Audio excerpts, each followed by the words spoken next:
the situation is clearly developing at a pace. The focus today is how the West responds. We've seen the developments over the weekend, the effective annexation of the Crimea by President Putin. If you were designing a policy that would push back against that, which areas would you focus on?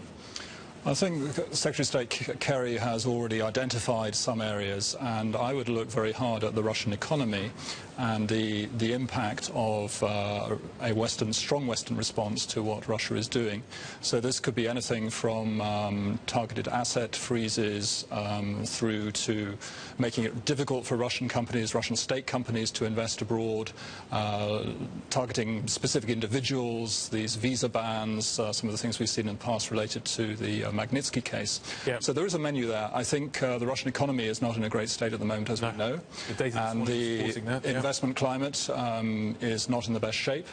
And I think if this crisis really escalates further, the West takes a very firm line and makes an effort to consolidate its the situation, the position of the interim government in Kiev, then Putin's got actually very few options. Does he send in massive force? Does he really try to take hold of eastern Ukraine?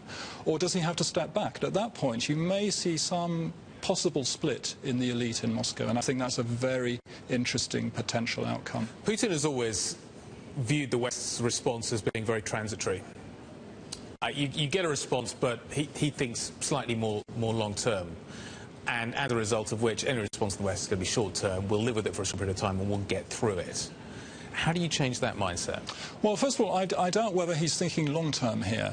It rather looks as though this policy has been developed on the hoof. Sure. That it was a response, obviously, to the very rapid unravelling of Yanukovych's rule. And the pressure was building up through Sochi, but people just didn't see it because the Russians were keeping relatively quiet.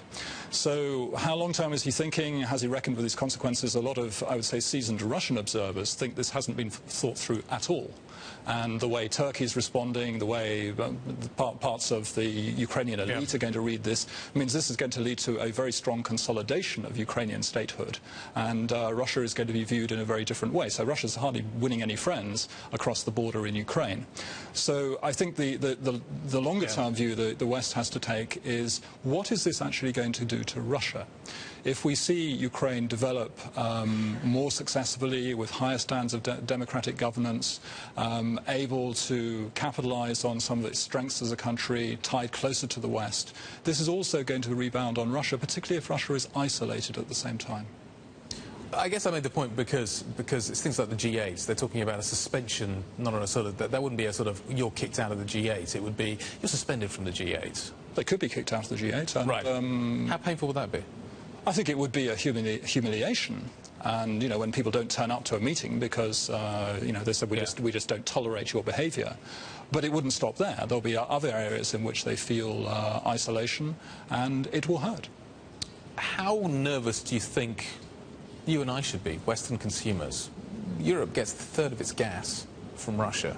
To what extent is that likely to limit EU foreign ministers' response to this situation?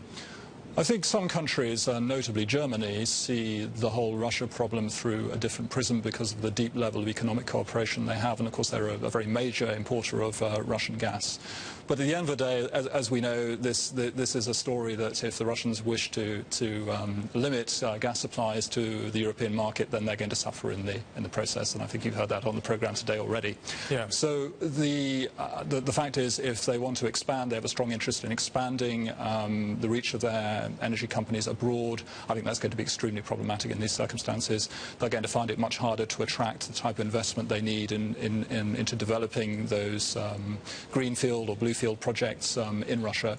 So it doesn't look like a very attractive scenario just at a time when the economy in Russia is slowing down rather unexpectedly. Chinese have been nervous about a resurgent Russia for a while now. How are the Chinese going to view all of this? To what extent, what sort of side are they going to come down on, if at all? Well, we're talking about the real long-term thinkers in the case of the Chinese, and I don't think that they have actually been especially concerned by Russia's resurgence, as we call it.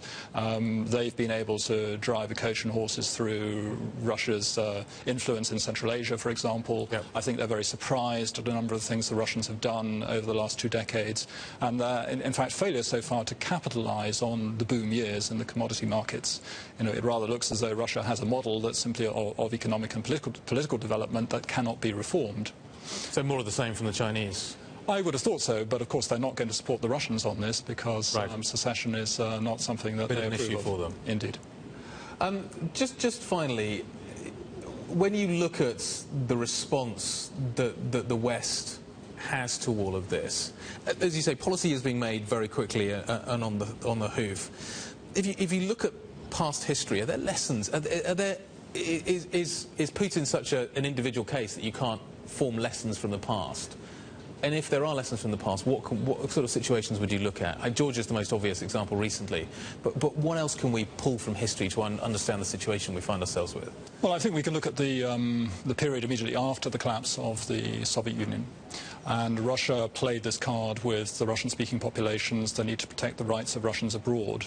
And we saw pressure in particular on the Baltic states, on Estonia and Latvia, where there are large Russian-speaking communities. And we were able to withstand that, and those countries were able to manage those issues. So I think there is a positive story there to be told, and we have to look at how that was done. At the same time, Russia was able to support a separatist let's say, entity on the territory of Moldova after a civil war there.